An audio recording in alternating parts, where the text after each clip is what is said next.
The Adventure of Sherlock Holmes. The Adventure of the Engineer's Thumb.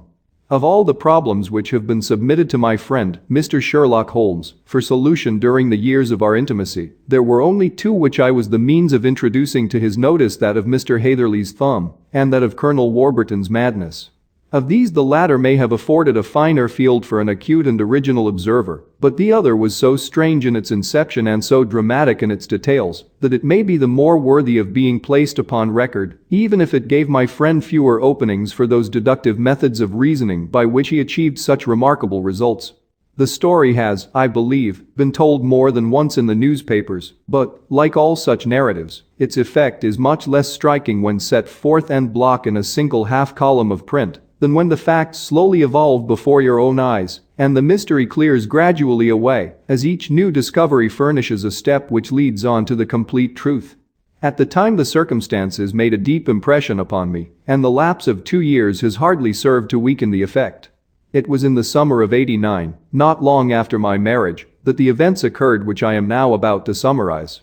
I had returned to civil practice and had finally abandoned Holmes in his Baker Street rooms, although I continually visited him and occasionally even persuaded him to forego his bohemian habits so far as to come and visit us.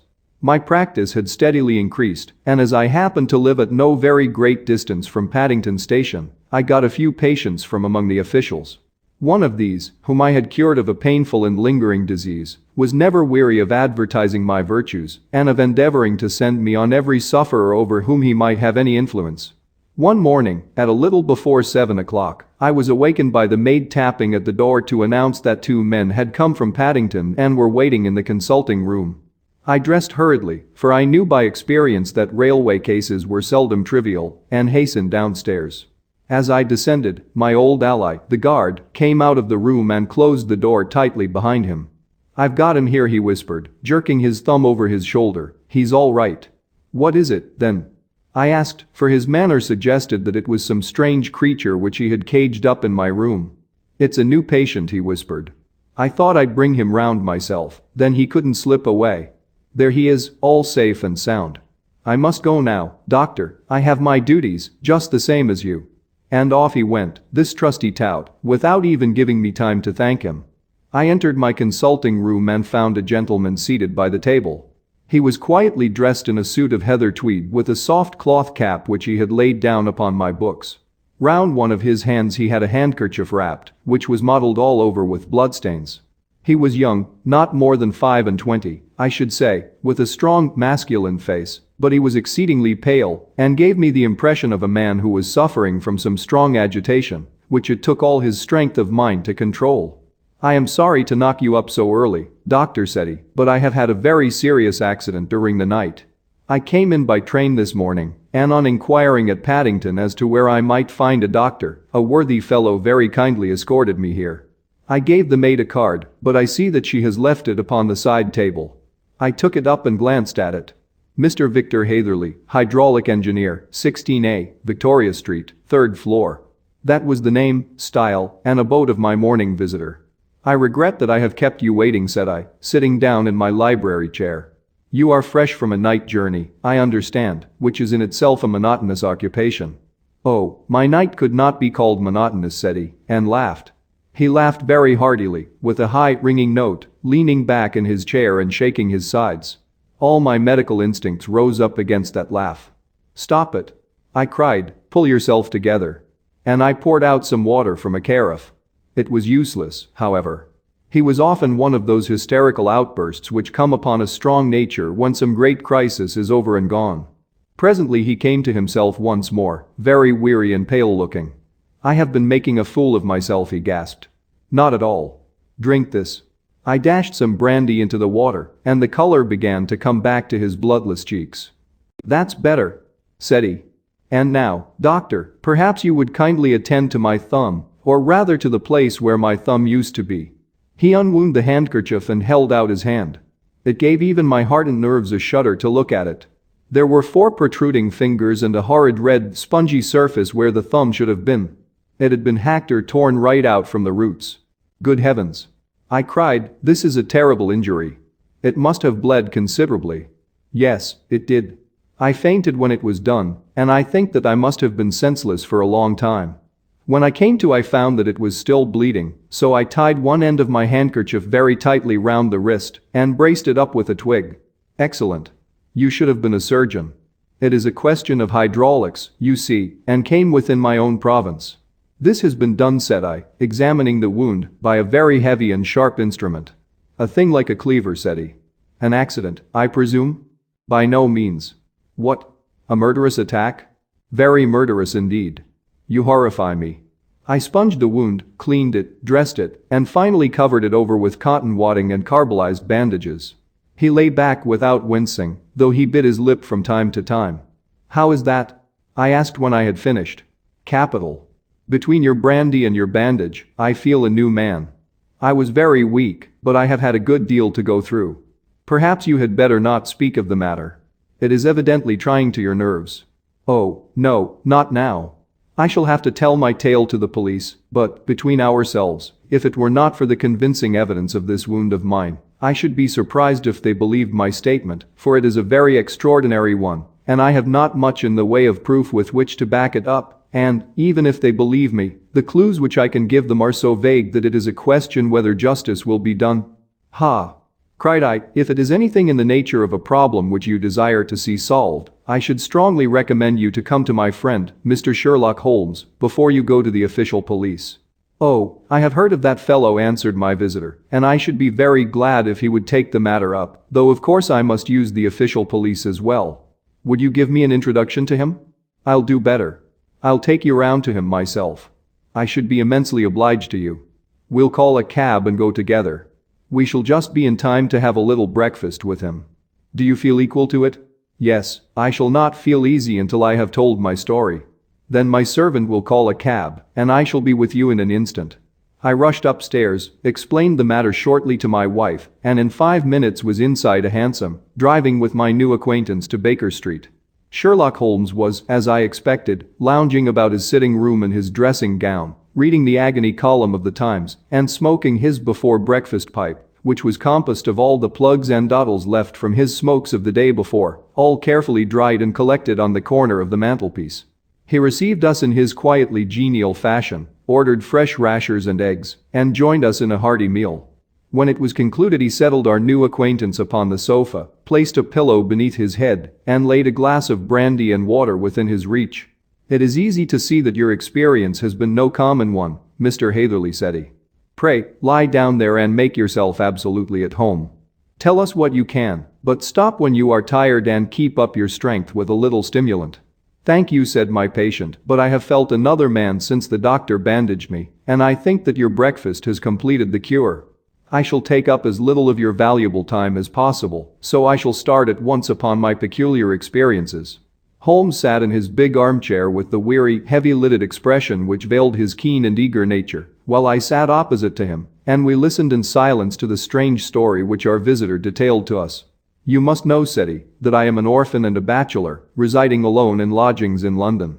By profession I am a hydraulic engineer, and I have had considerable experience of my work during the 7 years that I was apprentice to Venner and Matheson, the well-known firm, of Greenwich. 2 years ago, having served my time, and having also come into a fair sum of money through my poor father's death, I determined to start in business for myself and took professional chambers in Victoria Street. I suppose that everyone finds his first independent start in business a dreary experience. To me it has been exceptionally so. During 2 years I have had 3 consultations and 1 small job, and that is absolutely all that my profession has brought me. My gross takings amount to £27.10. Every day, from 9 in the morning until 4 in the afternoon, I waited in my little den, until at last my heart began to sink, and I came to believe that I should never have any practice at all.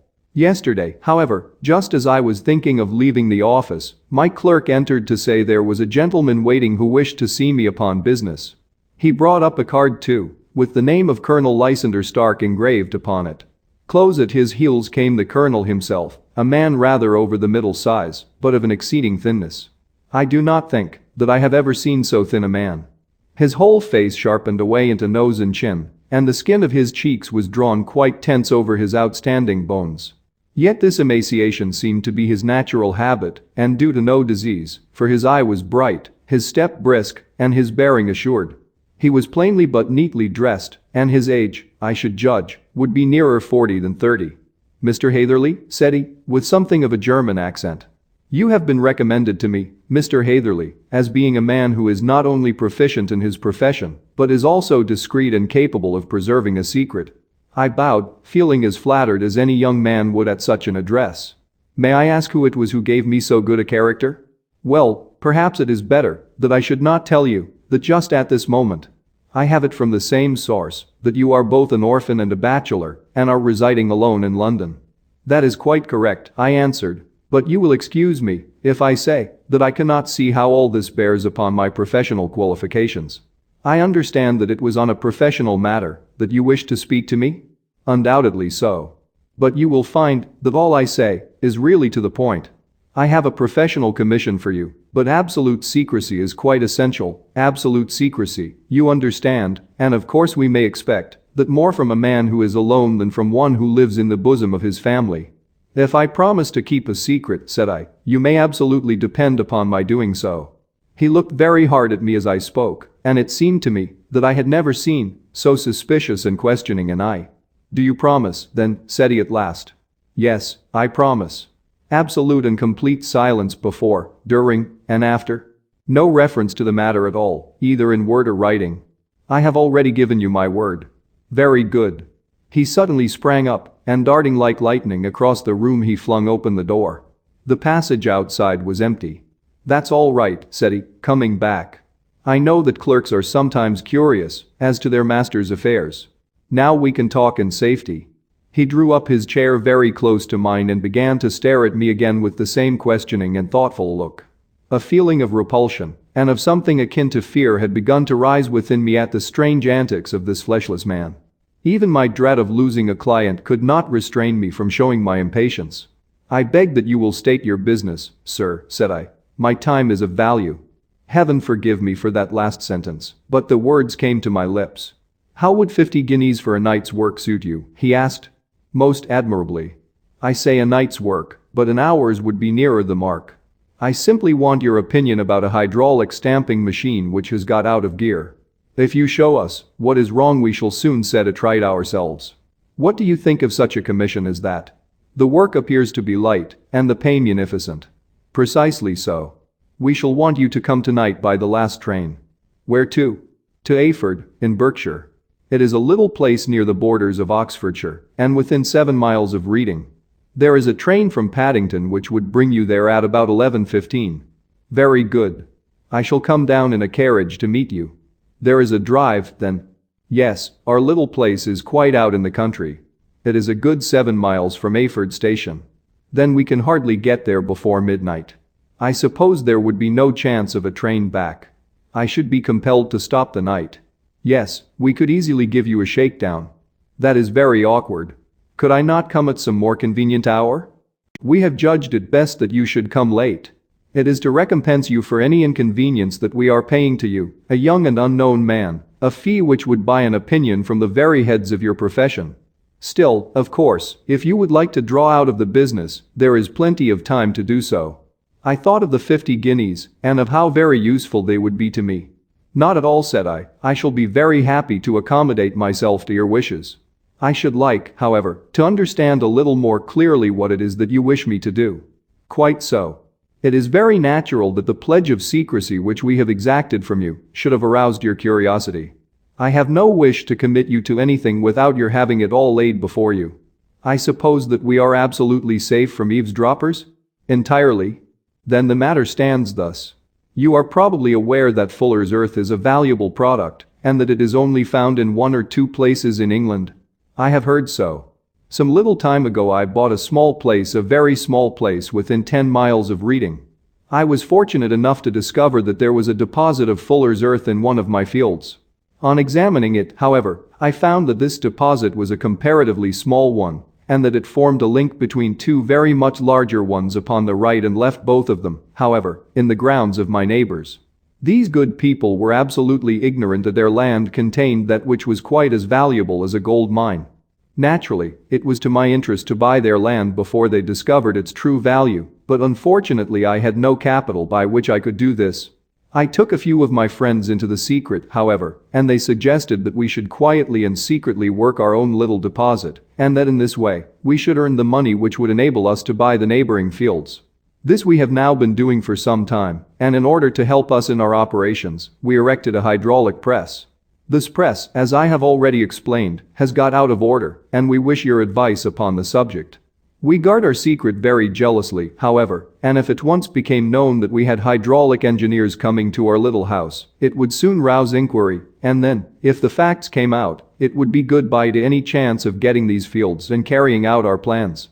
That is why I have made you promise me that you will not tell a human being that you are going to Ayford tonight. I hope that I make it all plain? I quite follow you, said I. The only point which I could not quite understand was what use you could make of a hydraulic press in excavating fuller's earth, which, as I understand, is dug out like gravel from a pit. Ah, said he carelessly, we have our own process. We compress the earth into bricks so as to remove them without revealing what they are. But that is a mere detail. I have taken you fully into my confidence now, Mr. Hatherley, and I have shown you how I trust you. He rose as he spoke. I shall expect you, then, at Ayford at 11:15. I shall certainly be there. And not a word to a soul. He looked at me with a last long, questioning gaze, and then, pressing my hand in a cold, dank grasp, he hurried from the room. Well, when I came to think it all over in cool blood, I was very much astonished, as you may both think, at this sudden commission which had been interested to me. On the one hand, of course, I was glad, for the fee was at least tenfold what I should have asked had I set a price upon my own services, and it was possible that this order might lead to other ones. On the other hand, the face and manner of my patron had made an unpleasant impression upon me, and I could not think that his explanation of the fuller's earth was sufficient to explain the necessity for my coming at midnight and his extreme anxiety lest I should tell anyone of my errand. However, I threw all fears to the winds, ate a hearty supper, drove to Paddington, and started off, having obeyed to the letter the injunction as to holding my tongue. At Reading I had to change not only my carriage but my station. However, I was in time for the last train to Ayford, and I reached the little dim-lit station after 11 o'clock. I was the only passenger who got out there, and there was no one upon the platform save a single sleepy porter with a lantern. As I passed out through the wicket gate, however, I found my acquaintance of the morning waiting in the shadow upon the other side. Without a word he grasped my arm and hurried me into a carriage, the door of which was standing open. He drew up the windows on either side, tapped on the woodwork, and away we went as fast as the horse could go. One horse? Interjected Holmes. Yes, only one. Did you observe the color? Yes, I saw it by the side lights when I was stepping into the carriage. It was a chestnut. Tired looking or fresh? Oh, fresh and glossy. Thank you. I am sorry to have interrupted you. Pray continue your most interesting statement. Away we went then, and we drove for at least an hour. Colonel Lysander Stark had said that it was only 7 miles, but I should think, from the rate that we seemed to go, and from the time that we took, that it must have been nearer 12. He sat at my side in silence all the time, and I was aware, more than once when I glanced in his direction, that he was looking at me with great intensity. The country roads seemed to be not very good in that part of the world, for we lurched and jolted terribly. I tried to look out of the windows to see something of where we were, but they were made of frosted glass, and I could make out nothing save the occasional bright blur of a passing light. Now and then I hazarded some remark to break the monotony of the journey, but the colonel answered only in monosyllables, and the conversation soon flagged. At last, however, the bumping of the road was exchanged for the crisp smoothness of a gravel drive, and the carriage came to a stand. Colonel Lysander Stark sprang out and, as I followed after him, pulled me swiftly into a porch which gaped in front of us. We stepped, as it were, right out of the carriage and into the hall, so that I failed to catch the most fleeting glance of the front of the house. The instant that I had crossed the threshold the door slammed heavily behind us, and I heard faintly the rattle of the wheels as the carriage drove away. It was pitch dark inside the house, and the colonel fumbled about looking for matches and muttering under his breath. Suddenly a door opened at the other end of the passage, and a long golden bar of light shot out in our direction. It grew broader, and a woman appeared with a lamp in her hand, which she held above her head, pushing her face forward and peering at us. I could see that she was pretty, and from the gloss with which the light shone upon her dark dress I knew that it was a rich material. She spoke a few words in a foreign tongue in a tone, as though asking a question, and when my companion answered in a gruff monosyllable she gave such a start that the lamp nearly fell from her hand. Colonel Stark went up to her, whispered something in her ear, and then, pushing her back into the room from whence she had come, he walked towards me again with the lamp in his hand. "Perhaps you will have the kindness to wait in this room for a few minutes," said he, throwing open another door. It was a quiet, little, plainly furnished room, with a round table in the center, on which several German books were scattered. Colonel Stark laid down the lamp on the top of a harmonium beside the door. "I shall not keep you waiting an instant," said he, and vanished into the darkness. I glanced at the books upon the table, and in spite of my ignorance of German the first could see that 2 of them were treatises on science, the others being volumes of poetry. Then I walked across to the window, hoping that I might catch some glimpse of the countryside, but an oak shutter, heavily barred, was folded across it. It was a wonderfully silent house. There was an old clock ticking loudly somewhere in the passage, but otherwise everything was deadly still. A vague feeling of uneasiness began to steal over me. Who were these German people, and what were they doing living in this strange, out-of-the-way place? And where was the place? I was 10 miles or so from Ayford, that was all I knew, but whether north, south, east, or west I had no idea.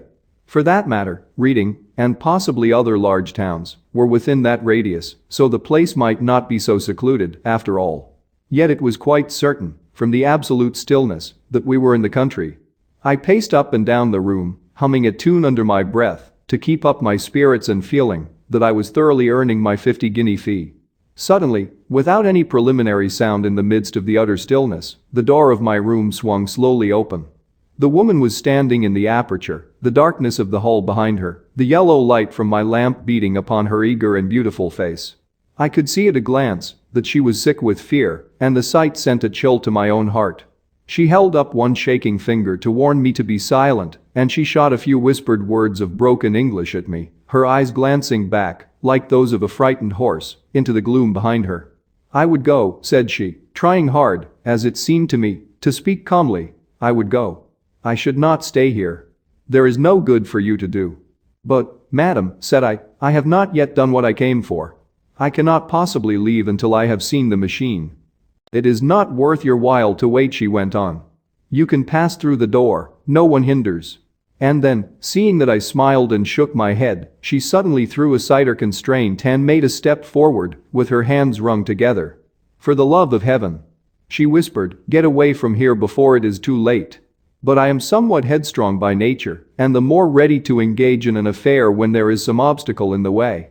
I thought of my 50-guinea fee, of my wearisome journey, and of the unpleasant night which seemed to be before me. Was it all to go for nothing? Why should I slink away without having carried out my commission, and without the payment which was my due? This woman might, for all I knew, be a monomaniac. With a stout bearing, therefore, though her manner had shaken me more than I cared to confess, I still shook my head and declared my intention of remaining where I was. She was about to renew her entreaties when a door slammed overhead, and the sound of several footsteps was heard upon the stairs. She listened for an instant, threw up her hands with a despairing gesture, and vanished as suddenly and as noiselessly as she had come.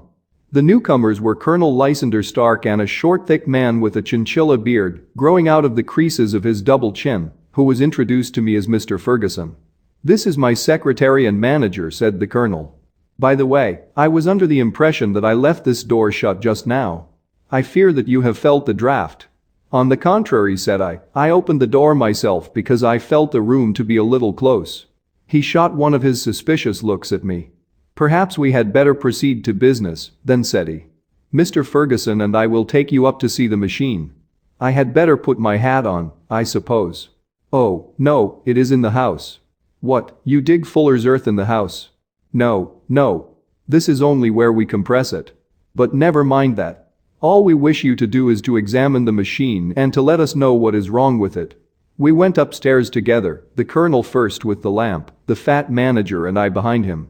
It was a labyrinth of an old house, with corridors, passages, narrow winding staircases, and little low doors, the thresholds of which were hollowed out by the generations who had crossed them.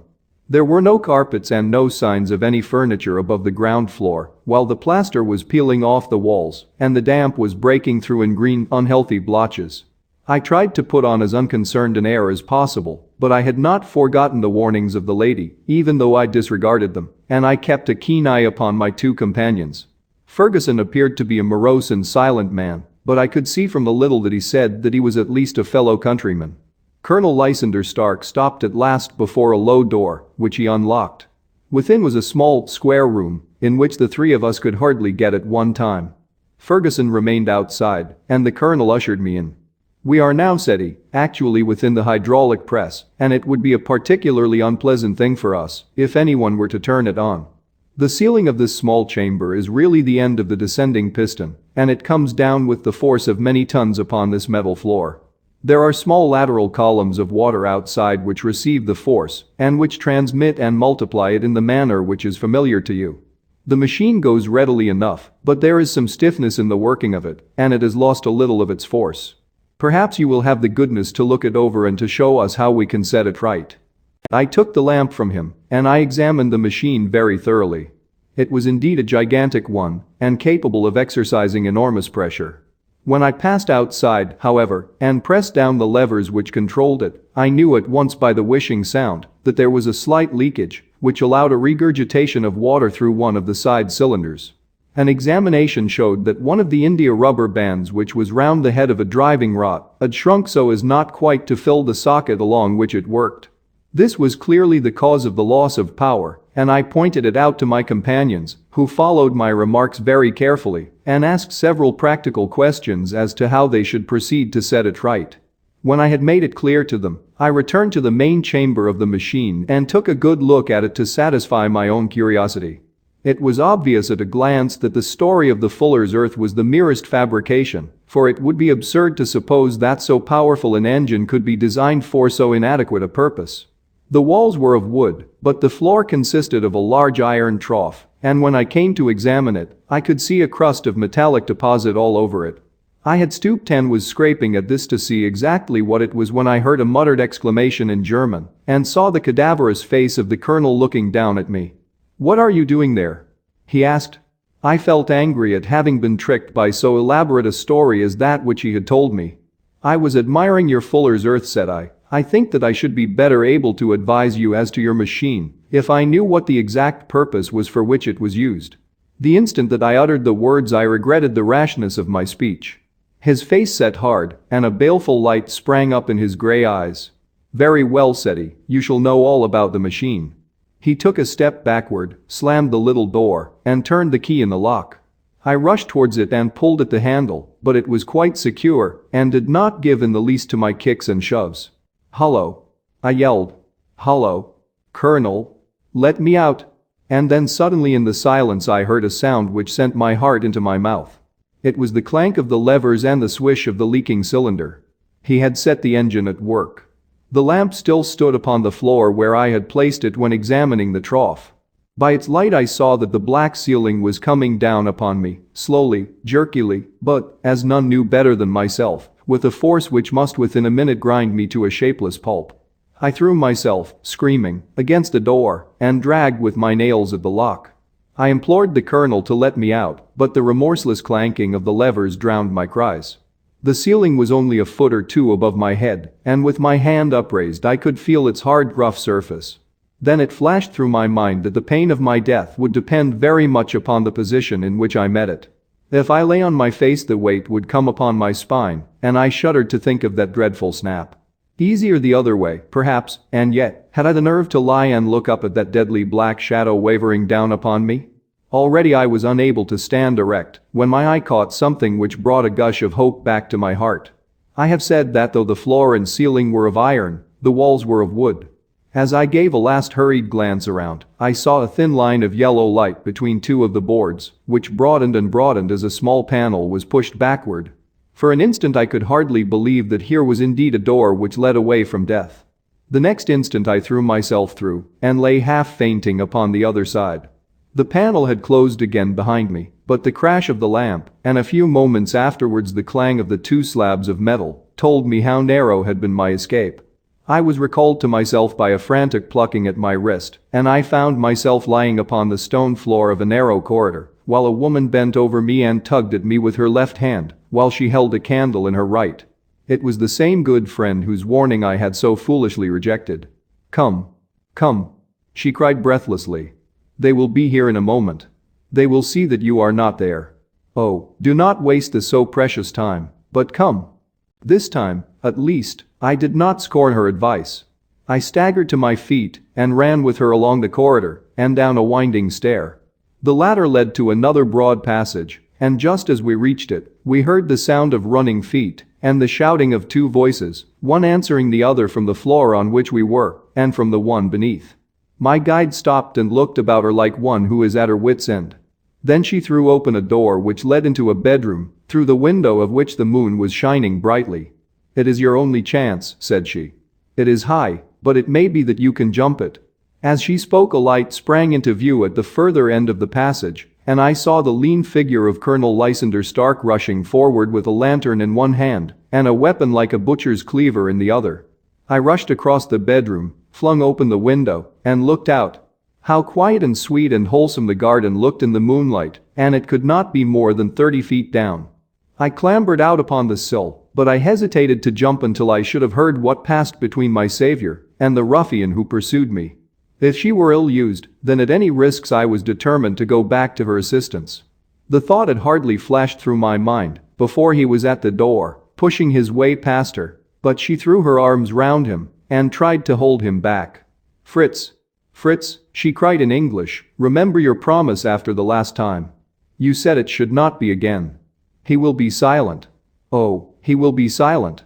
You are mad, Elise," he shouted, struggling to break away from her. "You will be the ruin of us. He has seen too much. Let me pass, I say." He dashed her to one side and, rushing to the window, cut at me with his heavy weapon.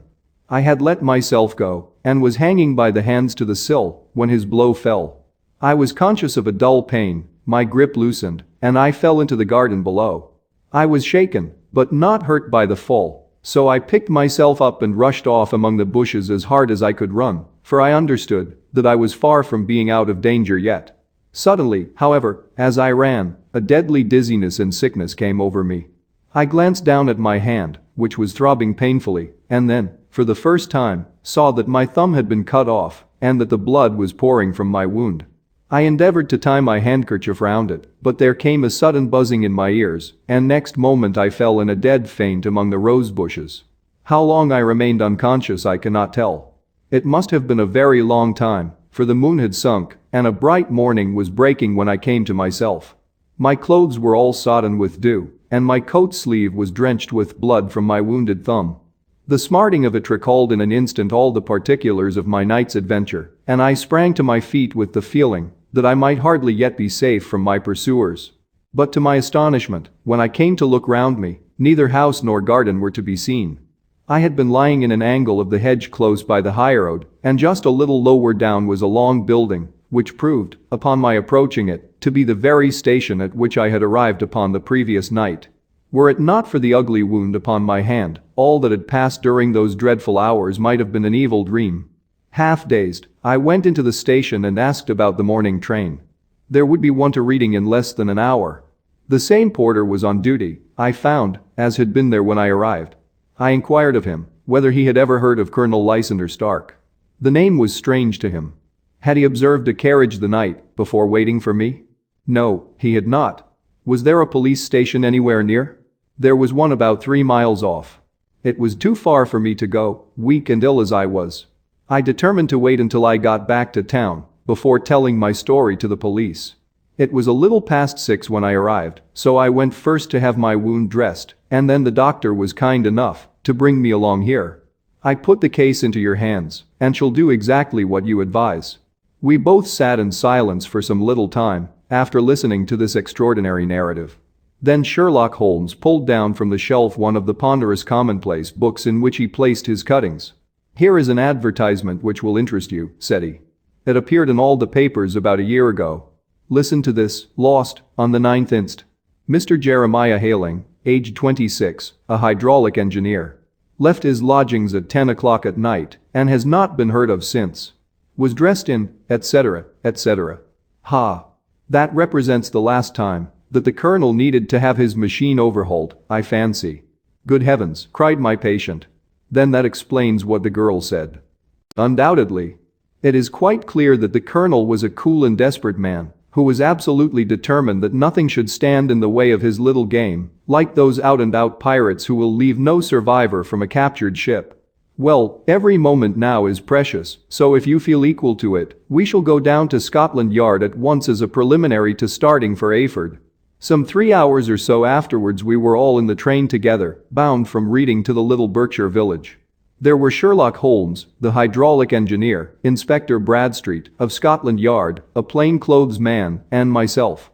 Bradstreet had spread an ordnance map of the county out upon the seat and was busy with his compasses drawing a circle with Ayford for its center.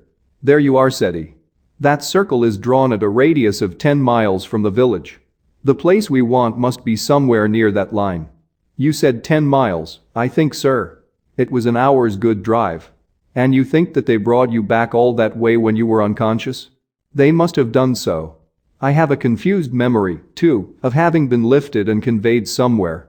What I cannot understand, said I, is why they should have spared you when they found you lying fainting in the garden. Perhaps the villain was softened by the woman's entreaties. I hardly think that likely. I never saw a more inexorable face in my life. Oh, we shall soon clear up all that, said Bradstreet. Well, I have drawn my circle, and I only wish I knew at what point upon it the folk that we are in search of are to be found. I think I could lay my finger on it, said Holmes quietly. Really, now? Cried the inspector, you have formed your opinion. Come, now, we shall see who agrees with you. I say it is south, for the country is more deserted there. And I say east, said my patient. I am for west, remarked the plainclothes man. There are several quiet little villages up there. And I am for north, said I, because there are no hills there, and our friend says that he did not notice the carriage go up any. Come, cried the inspector, laughing, it's a very pretty diversity of opinion. We have boxed the compass among us. Who do you give your casting vote to? You are all wrong. But we can't all be. Oh, yes, you can. This is my point. He placed his finger in the center of the circle. This is where we shall find them. But the 12-mile drive? Gasped Hatherley. 6 out and 6 back. Nothing simpler. You say yourself that the horse was fresh and glossy when you got in. How could it be that if it had gone 12 miles over heavy roads? Indeed, it is a likely ruse enough, observed Bradstreet thoughtfully. Of course there can be no doubt as to the nature of this gang. None at all, said Holmes. They are coiners on a large scale and have used the machine to form the amalgam which has taken the place of silver. We have known for some time that a clever gang was at work, said the inspector. They have been turning out half-crowns by the thousand. We even traced them as far as Reading, but could get no farther, for they had covered their traces in a way that showed that they were very old hands. But now, thanks to this lucky chance, I think that we have got them right enough. But the inspector was mistaken, for those criminals were not destined to fall into the hands of justice. As we rolled into Ayford station we saw a gigantic column of smoke which streamed up from behind a small clump of trees in the neighborhood and hung like an immense ostrich feather over the landscape. A house on fire? Asked Bradstreet as the train steamed off again on its way. Yes, sir, said the station master. When did it break out? I hear that it was during the night, sir, but it has got worse, and the whole place is in a blaze. Whose house is it? Dr. Becher's. Tell me, broke in the engineer, is Dr. Becher a German, very thin, with a long, sharp nose? The station master laughed heartily. No, sir, Dr. Becher is an Englishman, and there isn't a man in the parish who has a better lined waistcoat. But he has a gentleman staying with him, a patient, as I understand, who is a foreigner, and he looks as if a little good Berkshire beef would do him no harm. The station master had not finished his speech before we were all hastening in the direction of the fire. The road topped a low hill, and there was a great widespread whitewashed building in front of us, spouting fire at every chink and window, while in the garden in front, 3 fire engines were vainly striving to keep the flames under. That's it! Cried Hatherley, in intense excitement. There is the gravel drive, and there are the rose bushes where I lay. That second window is the one that I jumped from. Well, at least, said Holmes, you have had your revenge upon them. There can be no question that it was your oil lamp which, when it was crushed in the press, set fire to the wooden walls, though no doubt they were too excited in the chase after you to observe it at the time. Now keep your eyes open in this crowd for your friends of last night, though I very much fear that they are a good 100 miles off by now." And Holmes' fears came to be realized, for from that day to this, no word has ever been heard either of the beautiful woman, the sinister German, or the morose Englishman. Early that morning a peasant had met a cart containing several people and some very bulky boxes, driving rapidly in the direction of Reading, but there all traces of the fugitives disappeared, and even Holmes' ingenuity failed ever to discover the least clue as to their whereabouts. The firemen had been much perturbed at the strange arrangements which they had found within, and still more so by discovering a newly severed human thumb upon a window sill of the second floor. About sunset, however, their efforts were at last successful, and they subdued the flames, but not before the roof had fallen in, and the whole place been reduced to such absolute ruin that, save some twisted cylinders and iron piping, not a trace remained of the machinery which had cost our unfortunate acquaintance so dearly. Large masses of nickel and of tin were discovered stored in an outhouse, but no coins were to be found, which may have explained the presence of those bulky boxes, which have been already referred to. How our hydraulic engineer had been conveyed from the garden to the spot where he recovered his senses might have remained forever a mystery were it not for the soft mold, which told us a very plain tale. He had evidently been carried down by two persons, one of whom had remarkably small feet and the other unusually large ones. On the whole, it was most probable that the silent Englishman, being less bold or less murderous than his companion, had assisted the woman to bear the unconscious man out of the way of danger. "Well," said our engineer ruefully as we took our seats to return once more to London, "it has been a pretty business for me. I have lost my thumb and I have lost a 50-guinea fee, and what have I gained?" "Experience," said Holmes, laughing. "Indirectly it may be of value, you know, you have only to put it into words to gain the reputation of being excellent company for the remainder of your existence."